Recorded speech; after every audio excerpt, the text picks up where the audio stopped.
A cruel fee which forced bereaved families to pay nearly £3,000 to remain in the UK has finally been scrapped.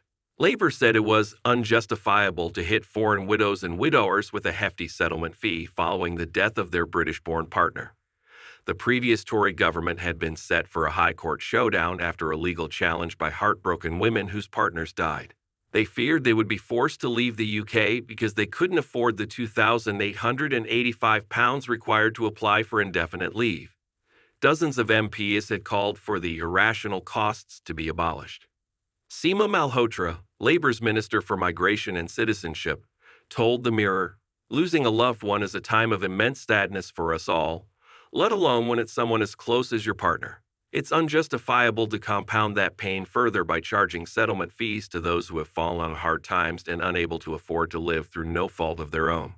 This unacceptable situation even applied to those who were the partners of brave members of our armed forces, including Gurkhas and Hong Kong military veterans. She added, "This fee waiver I have brought in marks a fairer and more compassionate approach to some of the most vulnerable people in our society during their time of need."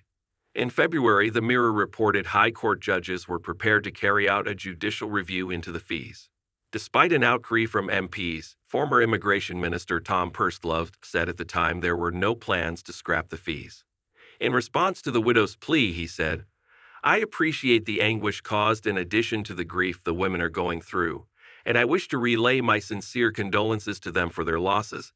But the Home Office believes that those who use and benefit directly from the migration and border system should contribute towards the cost of operating the system." Mr. Pursglove lost his seat in the general election. Last year, mum of four Christiana, whose British husband died in July after a short cancer battle, told the Mirror she's struggling to feed and clothe her children and has no means to pay. "I don't understand how it's fair," the mother who earns less than £11 an hour as a healthcare assistant said. "My husband was British and I've lived in the UK for 17 years.